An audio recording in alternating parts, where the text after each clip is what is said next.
और रहीम नाज़रीन अस्सलाम वालेकुम, मैं हूं इमरान वसीम। नाज़रीन, प्रोग्राम में सबसे पहले तो आपको ये बताएंगे कि अलीमा ख़ान साहबा ने क्या शर्त रखी, कहाँ पे शर्त रखी और उस शर्त को बड़े साहब ने मानने से क्यों इनकार कर दिया और ये बड़े साहब कौन हैं। इस खबर की तफसीलात से अपने प्रोग्राम का आगाज़ करेंगे और इसके बाद हमारे ब्लॉग की जो दीगर अहम खबरें हैं, तहरीक इंसाफ के अरकान पर नाअहली की तलवार लटक गई। कितने अरकान को नाअहली का सामना करना पड़ सकता है। इमरान खान और पीटीआई के गिर्द शिकंजा कस दिया गया, घेरा तंग कर दिया गया। ये डिटेल आपके साथ हम शेयर करेंगे और ब्लॉग के आखिर में अगर हमारे पास वक्त हुआ, बलूचिस्तान के अफसोसनाक दहशतगर्दी के जो वाक़यात हुए हैं उस पर ख्वाजा आसिफ ने, वज़ीर दिफा ने कौमी असम्बली में जो दबंग खिताब किया है, इसकी तफसीलात पर भी हम बात करेंगे। लेकिन प्रोग्राम का आगाज़ करने से पहले आपसे दरख्वास्त कि चैनल को सब्सक्राइब कर लें, बेल आइकॉन का बटन प्रेस करें, वीडियो पसंद आए तो इसे लाइक और शेयर ज़रूर कीजिएगा। तो सबसे पहले नाज़रीन, अलीमा ख़ान साहबा, तहरीक इंसाफ का 26 नवंबर से मुतल्लिक़ बयानिया। अलीमा ख़ान के ख़िलाफ़ FIR दर्ज हुई, ट्रायल चल रहा है। 10 गवाहों के बयानात जो है वो कलमबंद किए जा चुके हैं। 10 गवाहों पे जिरा का प्रोसेस मुकम्मल हो चुका है और बाकी गवाह जिनके बयानात कलमबंद हुए हैं उस पर अपनी अलीमा ख़ान साहबा की जो लीगल टीम है उसने जिरा करनी है। लेकिन जिरा करने की बजाय तहरीक इंसाफ के अलीमा ख़ान साहबा के जो वकला हैं वो अदालत के सामने मुख्तलिफ कंडीशन पेश कर रहे हैं। यानी मिसाल के तौर पर आज अलीमा ख़ान साहबा के जो वकील हैं फैसल मलिक साहब, उनकी तरफ से अदालत में पेश होकर एक तो कहा गया कि अलीमा ख़ान साहबा को आज की हाज़िरी से इस्तिस्ना की आप इस्तिस्ना दे दें, हम इस्तिस्ना की दरख्वास्त देते हैं। दूसरा ये कहा गया, जो शर्त रखी गई जज साहब के सामने अमजद अली शाह साहब के सामने, कि जब तक आप उनके जो अकाउंट्स हैं, अलीमा ख़ान साहबा के जो बैंक अकाउंट्स हैं, उनको आप बहाल नहीं करते, डीफ्रीज नहीं करते, पासपोर्ट जो ब्लॉक है उसको बहाल नहीं करते, तब तक अलीमा ख़ान साहबा जो हैं इस अदालत के सामने पेश नहीं होंगी। प्रोसिक्यूटर की जानिब से इस शर्त की मुखालफत की गई। प्रोसिक्यूटर की जानिब से कहा गया कि मुल्ज़मा अलीमा ख़ान साहबा का जो रवैया, जो कंडक्ट है इस केस में इंतहाई गैर ज़िम्मेदाराना है और एक मुल्ज़म अदालत को डिक्टेट नहीं कर सकता कि आप उनके पहले अकाउंट, उनका पासपोर्ट, उनका शनाख्ती कार्ड आप बहाल करें, फिर वो अदालत में पेश होगा। ये रवैया तो किसी तौर पर भी अदालत के लिए काबिल कबूल नहीं। और फिर प्रोसिक्यूटर ने अदालत से ये भी कहा कि इस केस में रोज़ाना की बुनियाद पर आपने ट्रायल चलाने का, केस चलाने का फ़ैसला दे रखा है। तो उसके बाद जज साहब ने यह किया, इस्तिस्ना की दरख्वास्त जो है वो मुस्तरद कर दी गई और जो शर्त रखी गई कि अलीमा ख़ान साहबा पेश होंगी और इस सूरत में पेश होंगी कि पहले उनके अकाउंट्स बहाल करें। जज साहब ने हुक्म दिया कि पहले अलीमा ख़ान साहबा को पेश होना होगा। उनकी शर्त नहीं मानी गई अदालत में और कहा गया कि पहले वो पेश हों, फिर बाद में अकाउंट डीफ्रीज करने की, शनाख्ती कार्ड जो है ब्लॉक है उसकी रेस्टोरेशन की आप बाद में बात कीजिएगा। और रावलपिंडी पुलिस को हुक्म दिया गया कि अलीमा ख़ान साहबा को गिरफ्तार करके पेश किया जाए और अदालत ने उनके नाकाबिले ज़मानत अरेस्ट वारंट जो है वो अदालत की जानिब से जारी कर दिया गया। और जो जामिन है इस केस में अलीमा ख़ान साहबा का, उसको भी नोटिस कर दिया गया कि आके बताएं, आपने अलीमा ख़ान साहबा की ज़मानत दी है लेकिन आपके जामिन होने के बावजूद, आपकी गारंटी के बावजूद मुल्ज़मा अदालत में पेश नहीं हो रही। तो कल तक इस केस की समाअत को मुलतवी कर दिया गया, शर्त नहीं मानी गई। बड़े साहब जो हैं वो जज साहब हैं, ज़ाहिर सी बात है कि जज हमेशा बड़े होते हैं। अब आ जाते हैं नाज़रीन, तहरीक इंसाफ की बात कर लेते हैं। तहरीक इंसाफ के अरकान पर जो नाअहली की तलवार लटकी है, इस खबर की बात कर लेते हैं। नाज़रीन, आपको याद होगा कि इमरान खान साहब के ख़िलाफ़ जो तोशा खाना का रेफरेंस था, उस तोशा खाना के रेफरेंस की जब इलेक्शन कमीशन में समाअत हुई, सिकंदर सुल्तान राजा साहब ने की और इमरान खान साहब जो हैं NA-95 मियाँ वाली की सीट से जो है डिसक्वालीफाई करार पाए और फिर उसी इलेक्शन कमीशन के फैसले की बुनियाद पर इमरान खान के ख़िलाफ़ तोशा खाना का फौजदारी केस बना और इमरान खान साहब की पहली गिरफ्तारी तोशा खाना के फौजदारी शिकायत के केस में कन्विक्शन के बाद हुई थी। उसके बाद तो बाकी केसेस तो बाद में आए ना। इसी तरीके से नाज़रीन, जब इमरान खान साहब वज़ीर आज़म थे, उनका जो केस है उनके वज़ारत उज़्मा के दौरान और वज़ीर आज़म बनने से पहले इलेक्शन कमीशन में फ़ॉरेन फंडिंग का केस चलता रहा, फ़ॉरेन ममूना फंडिंग का केस चलता रहा, लेकिन अल्टीमेटली जाके जब इमरान खान साहब वज़ीर आज़म नहीं थे, लेकिन सिकंदर सुल्तान राजा साहब ही चीफ इलेक्शन कमिश्नर थे, पाकिस्तान तहरीक इंसाफ की जो फॉरेन फंडिंग है उस केस का इलेक्शन कमीशन ने फैसला कर दिया, जिसमें यह लिखा गया इस फैसले में कि पाकिस्तान तहरीक इंसाफ ने $21 लाख की ममनुआ गैर कानूनी फंडिंग ली है, जो कि कानून के मुताबिक तहरीक इंसाफ नहीं ले सकती थी। अब इलेक्शन कमीशन के इस फैसले के बाद हुआ ये कि वफाकी हुकूमत ने यह मामला इंक्वायरी के लिए FIA को रेफ़र कर दिया। अब FIA ने इंक्वायरी करके चलान जमा कराना था अदालत में। आज नाज़रीन इस केस में यह हुआ है कि जो जज साहब हैं अब्दुल गफूर काकड़ साहब, उनकी तरफ से FIA को हुक्म दिया गया है, बल्कि 48 घंटे सिर्फ दिए गए हैं कि आप इस केस में मुल्ज़मान के ख़िलाफ़ जो चलान है वो दाखिल करें। अब जो प्रोसिक्यूटर थे FIA के वासिक मलिक साहब, उनकी तरफ से कहा गया कि आप हमें 7 से 10 दिन का टाइम दे दें, मुल्ज़मान के ख़िलाफ़ जो चलान है वो जमा करवा दिया जाएगा। जज साहब की तरफ से कहा गया कि ये केस आज का तो नहीं, 2022 से ये केस चल रहा है, बताया जाए कि अभी तक आपने चलान दाखिल क्यों नहीं किया। और फिर जज साहब की तरफ से कहा गया कि देखें, इस केस में तफ्तीशी आइंदा समात पे जो कि 48 घंटों की मोहलत दी गई है, मुल्ज़मान के ख़िलाफ़ चलान लेके आए, और अगर चलान ना आया तो जो DG FIA हैं उन्हें ज़ाती हैसियत में बुलाया जाएगा। अब अदालत ने इस केस की समाअत 4 फरवरी तक मुलतवी कर दी है, लेकिन यह केस कैसे तहरीक इंसाफ के अरकान को नाअहलियत तक ले जा सकता है। तो इसमें आप ये देखें कि एक चलान जो इश्तिहारी मुल्ज़मान हैं, मुल्ज़मान टोटल कितने हैं? इमरान खान साहब को अक्यूज़ बनाया गया है, तारिक शफ़ी साहब को अक्यूज़ बनाया गया है, इसके अलावा एक हामिद साहब हैं, हामिद ज़मान साहब हैं, उनको फ़रीक बनाया गया है, और 3 मुल्ज़मान और हैं जिनका चलान इश्तिहारी के तौर पे जमा हुआ है। उसमें आरिफ नकवी साहब हैं, जो एक फ़ंड रेजिंग हुई थी बरतानिया में मैच करवा के एक कंपनी के थ्रू, उस कंपनी का मालिक बताया गया है कि आरिफ नकवी है, और दूसरे तारिक रहीम साहब हैं, और तीसरी एक और शख्सियत हैं, इनके खिलाफ भी चलान जमा करवाया गया है। अब इसमें जो मामला सामने आया है वो $21 लाख की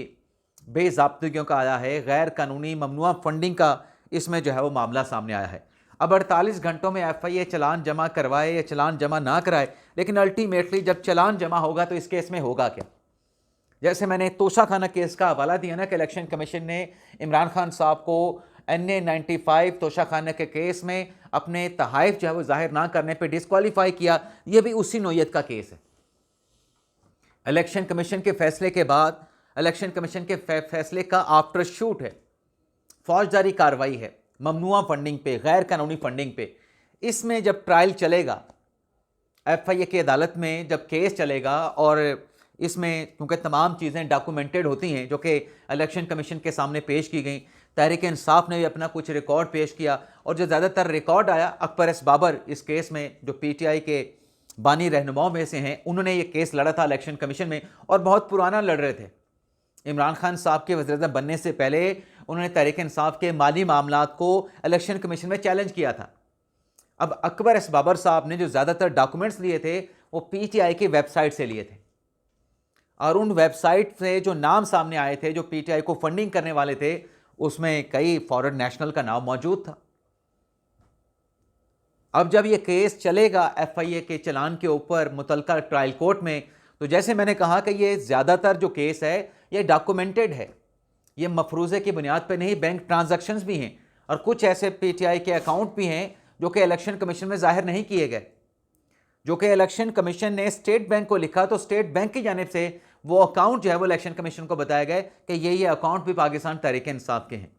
तो ये एक मुश्किल केस है तहरीक इंसाफ के लिए, इमरान खान के लिए, PTI के लिए एक मुश्किल केस है। अब इसमें अगर कोई कानूनी मोशगाफियाँ आ जाती हैं तो अलग बहस है, लेकिन अगर किसी टेक्निकलिटीज़ के बगैर, किसी कानूनी तकनीकी रुकावट के बगैर ये केस आगे चलता है, जैसे कि तोशा खाना की फौजदारी कंप्लेंट चली थी, तो इस केस में PTI के लिए,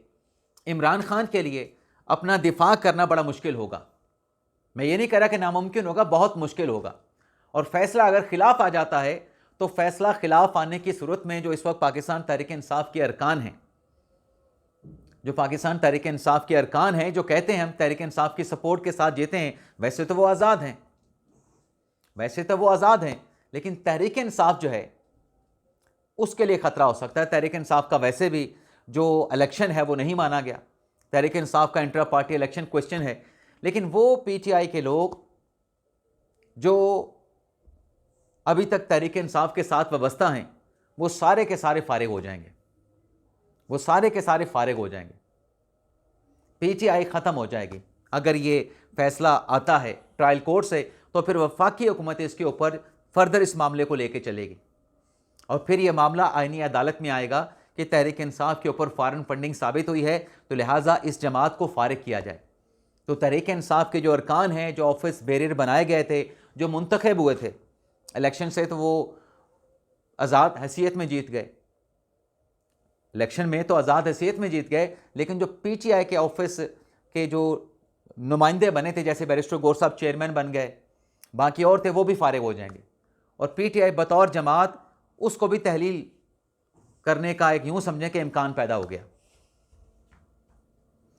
तो ये एक नाज़रीन चीज़ है। इसके साथ साथ नाज़रीन, जो बलूचिस्तान में अफसोसनाक दहशतगर्दी के वाक़यात पेश आए, जिसमें अब तक 200 से ज़्यादा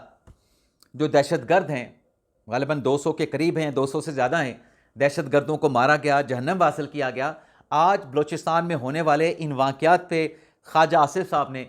पहले तो जो रूल अपना मामूल का एजेंडा था उसको रूल्स रिलैक्स करके ख़त्म किया गया।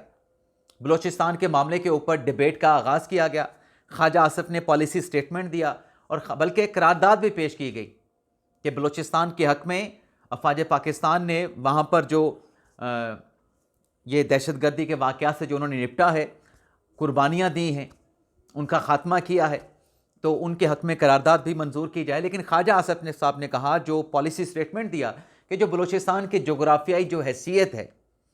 उसको देखते हुए बड़े पैमाने पर बलूचिस्तान में जो है वो अफवाज पाकिस्तान का, पाक फ़ौज के जवानों का, एहलकारों की वहाँ पर तैनाती होनी चाहिए। और फिर ख्वाजा आसिफ साहब ने बात की कि बलूचिस्तान में भारत जो है वो उसको अदम इस्तेहकाम करने में मुलविस है। कुलभूषण यादव का उन्होंने हवाला दिया कि कहाँ से पकड़ा गया, कुलभूषण यादव बलूचिस्तान में क्या कर रहा था। और फिर बीएलए का भी उन्होंने जिक्र किया कि बीएलए दरअसल बलूचिस्तान में कर क्या रही है और बीएलए में शामिल जो लोग हैं वो डाकू, डकैत, दहशतगर्द हैं। और फिर उनकी तरफ से कहा गया कि लापता अफराद का जो मामला है, ये जो दहशतगर्द बलूचिस्तान में मारे गए हैं, जो बलूचिस्तान के मुख्तलिफ मकामात के ऊपर टेररिस्ट अटैक किए गए, उसमें ऐसे लोग भी थे जिनका नाम लापता अफराद में था, लेकिन वो दहशतगर्द बन के इदारों के ऊपर, सिक्योरिटी फोर्सेस पे, मासूम शहरियों पे हमला करने के लिए आए थे। और फिर असले की बात पे कि उनके पास असला कैसे है। ख्वाजा आसिफ साहब ने बताया कि एक जो गन है वो 20 लाख रुपए की है, उस पर जो लेज़र लगता है जिससे आप देखते हैं वो भी कोई 5-6 हज़ार डॉलर का है। तो ख्वाजा आसिफ साहब ने कहा कि इतना महंगा जदीद असला तो हमारी फ़ौज के पास नहीं, इनके पास ये असला कहाँ से आया, इनको कौन फंड कर रहा है बीएलए वालों को। और फिर आगे चल के ख्वाजा आसिफ साहब ने जो स्मगलिंग है, जो ईरानी तेल स्मगलिंग होता है, उस ईरानी तेल की स्मगलिंग के कारोबार में कितना पैसा बनाया जाता है और बलूचिस्तान को अदम इस्तेहकाम का शिकार करने में इस स्मगलिंग का क्या रोल है, उसके ऊपर भी उन्होंने रोशनी डाली है। बड़ा दबंग खिताब था ख्वाजा आसिफ साहब का जो आज उन्होंने बलूचिस्तान में किया। और उन्होंने कहा कि बलूचिस्तान के मामले पे जो दहशतगर्दी के खिलाफ जो जंग है, तमाम सियासी इख्तलाफात को भुला के हमें इकट्ठा होना चाहिए। ये उन्होंने आज ऐवान में बात की है। इसके अलावा नाजरीन, पाकिस्तान तहरीक इंसाफ की आज पार्लिमानी कमेटी का इजलास भी हुआ है खैबर पख्तूनख्वा हाउस में, जिसमें सोहेल अफरीद साहब भी शरीक हुए। लेकिन इस इजलास में जो मिशाल यूसुफजई साहिबा हैं, जब वापस आई तो उनकी तरफ से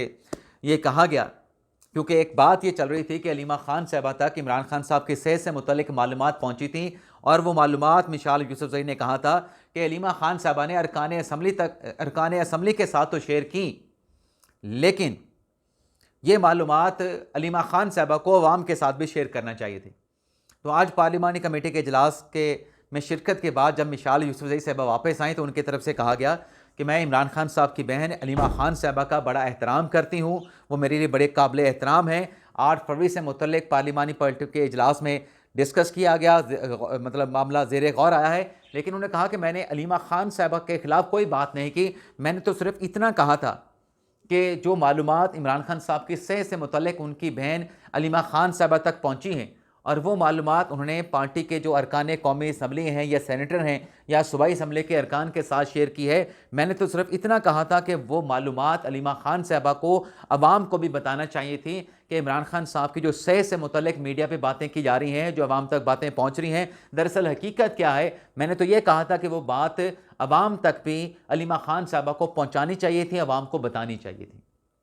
तो आप इसे अंदाज़ा कर लें कि तहरीक इंसाफ में इख्तलाफात जो है वो कितने हैं कि हर शख्स को अपने कही गई बात की वजाहत, उस पर जवाबदेही उसकी होती है, उसकी बास पर्स होती है, उसको एक्सप्लेनेशन देनी पड़ती है। इजाज़त चाहते हैं। पाकिस्तान जिंदाबाद।